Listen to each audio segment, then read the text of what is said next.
में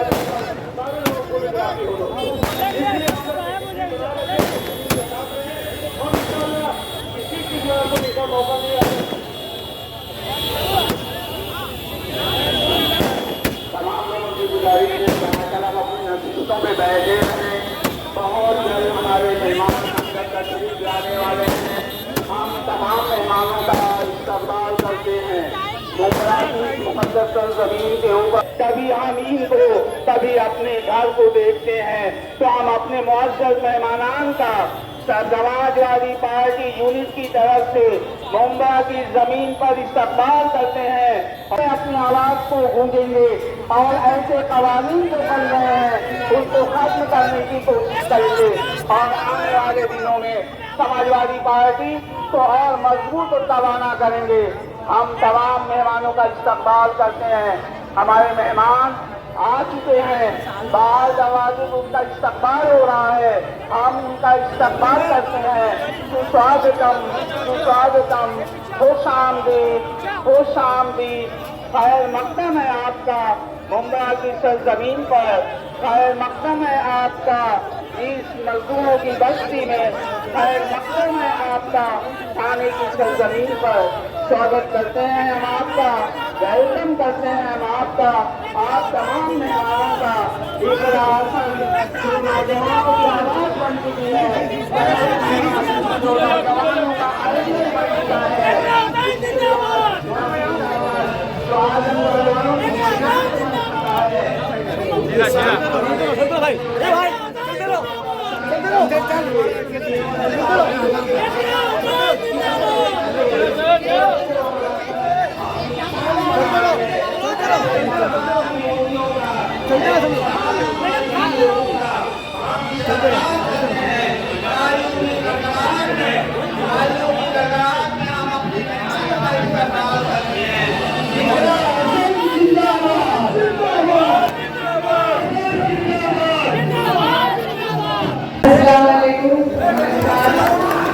आज यहाँ पर इस खूबसूरत महफिल में आप सब अपना कीमती वक्त निकालकर हम लोगों को सुनने के लिए आए, तो मैं आपका दिल की गहराइयों से धन्यवाद देती हूँ।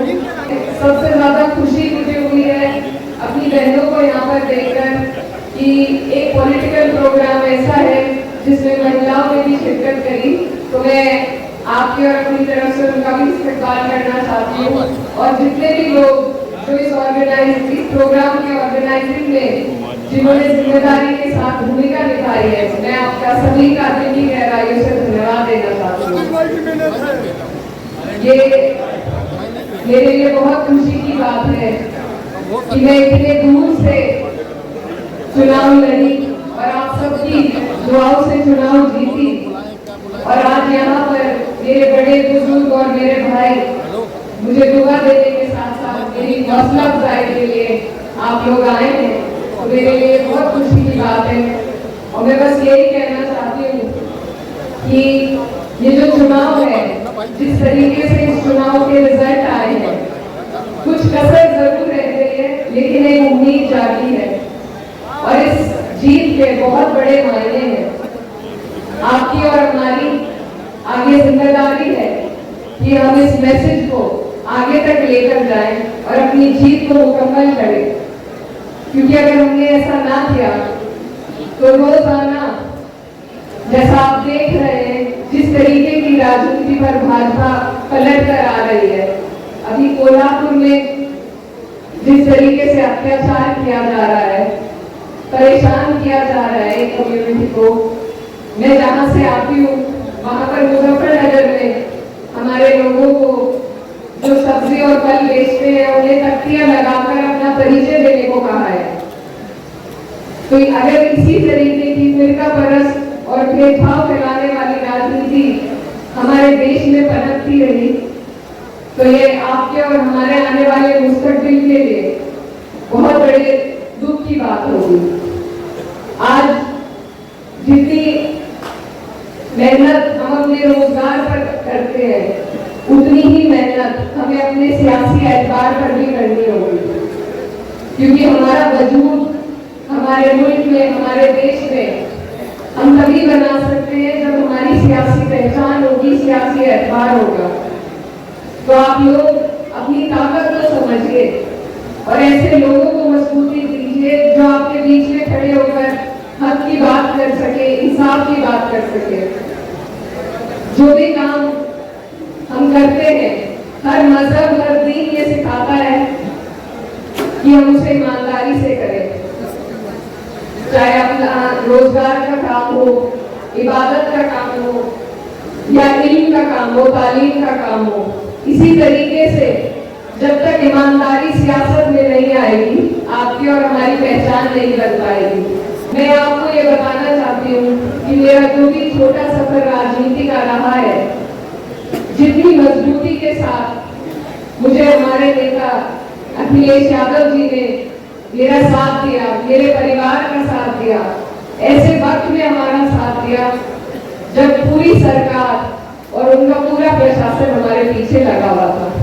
वो एक ऐसे वाहिद शख्स है जिन तक पहुंचना हर आदमी के लिए इतना आसान है, जो हर गरीब मजलूम की आवाज को समझते हैं, उसके दुख को समझते हैं। आज इस देश में अगर विपक्ष को मजबूती देने का काम किया है तो उनकी सलाहियत ने, उनकी सूझबूझ ने और उनकी पार्टी ने इस विपक्ष को मजबूती देने का काम किया है। ये हमारा जो देश है आपसी भाईचारे के लिए जाना जाता है। मैं जहाँ से आती हूँ वहाँ पर एक मुसलमान औरत या आदमी का जीतना बहुत मुश्किल है। हमने कोशिश करी है कि हम वहाँ पर एक ऐसा भाईचारा बनाए कि ईमानदारी के साथ एक दूसरे की लड़ाई लड़ सके, क्योंकि अगर मैं सिर्फ अपने लिए बोलूंगी तो दूसरे के लिए कौन बोलेगा, और अगर हम सिर्फ अपने बारे में सोचेंगे तो एक दूसरे की लड़ाई लड़ने वाला कोई नहीं रहेगा। हम यहाँ पर शुक्रिया अदा करने आए थे सभी लोगों का और यही संदेश देने आए थे कि जिस तरीके से पार्टी तीसरी सबसे बड़ी पार्टी बनकर हमारे देश में उभरी है, तो हमारी कोशिश रहेगी आने वाले चुनाव में भी हम सक्रिय भूमिका निभाएं और अपनी पार्टी को राष्ट्रीय पार्टी बनाने का काम करें।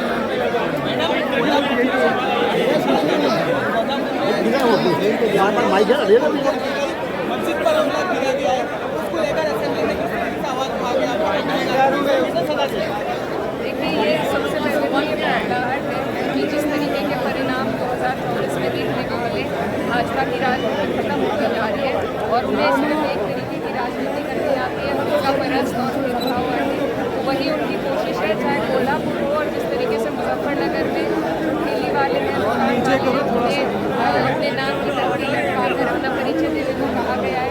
तो दोनों में ही एक भेदभाव का संदेश है और यही राजनीति भाजपा। मैडम, सवाल आपके नेतृत्व का सवाल है माननीय अखिलेश यादव से। आपने कहा तीसरी पार्टी संसद में बनकर उभरी है समाजवादी पार्टी, कांग्रेस भी है। संविधान को लहरा कर दुहाई दी जा रही है, लेकिन मॉब लिंचिंग उत्तर प्रदेश में सबसे ज़्यादा हो रही है और आहिस्ता आहिस्ता सिलसिला महाराष्ट्र तक भी पहुंच रहा है।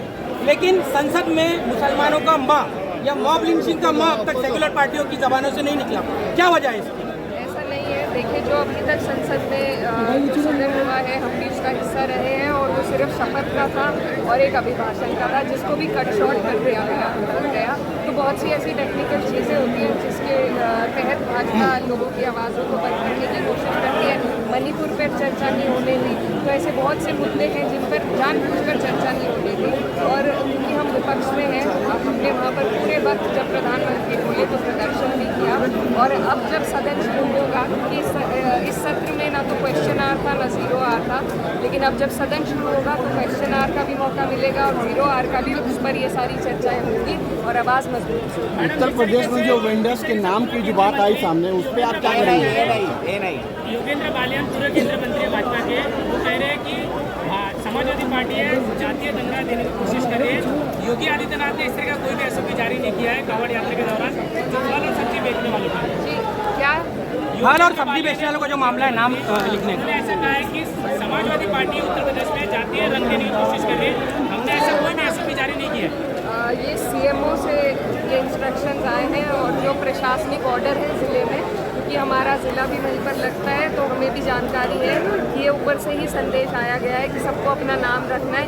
इससे किसकी मदद होगी, क्या ये वजह है, इससे कोई लॉ एंड ऑर्डर में इसकी कोई ज़रूरत नहीं है। अब तक जो लॉ एंड ऑर्डर चलता आ रहा था उसके तहत काम हो सकता था, लेकिन ये सिर्फ चिन्हित कर लोगों को नुकसान पहुंचाने की कोशिश है जो योगी आदित्यनाथ जी कर रहे हैं, और इसमें प्रशासन उनके साथ खड़ा है। तो ये बिल्कुल बेबुनियाद है कि इसमें हमारा कोई रोल है। ये ऑर्डर ही सीएमओ की तरफ से आया है, तो इसमें समाजवादी पार्टी का क्या है? मैडम, जिस तरह से धार्मिक आपका सवाल हो गया ना, मैडम, उत्तर प्रदेश में क्या योगी किसका सवाल है क्या?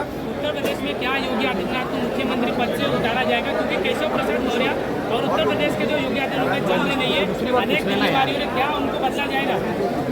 देखिए, अभी बहुत सी चीज़ें में उथल पुथल चल रही है, और हमें लगता है कि भाजपा जिस तरीके से हारी है उत्तर प्रदेश में, तो उसी की बौखलाहट के तहत वो कोई ना कोई कदम उठाने वाले हैं। और मैंने बहुत पहले भी कहा था कि लखनऊ और दिल्ली को आपस में एक दूसरे की राजनीति रास नहीं आ रही, और उसी के ये रंग देखने को मिलते हैं। तो कुछ ना कुछ जरूर जैसी सुगबुगाहट है, लेकिन क्या है उसकी क्लैरिटी है। मैडम, जिस तरह से नीचे कर बंद नीचे कर भाई। देखिए, एक ऊर्जा पार्टी को मिली है और एक उम्मीद जगी है, तो हमें पूरी उम्मीद है कि इसी उम्मीद पर हम लोग सब मेहनत करेंगे तो कामयाबी हासिल होगी, और 27 में हमारी सरकार है। मैडम, जिस तरह से धार्मिक यात्राओं को और धार्मिक त्योहारों को नफरत का सिंबल बनाया जा रहा है, उसको लेकर क्या कहेंगे मैडम? क्या उसके लिए रणनीति आगे चल के? ये तो भाजपा की राजनीति है, तो इसी तरीके से यही राजनीति को करना चाहते हैं। हमारी कोशिश यही है कि हम राजनीति को राजनीति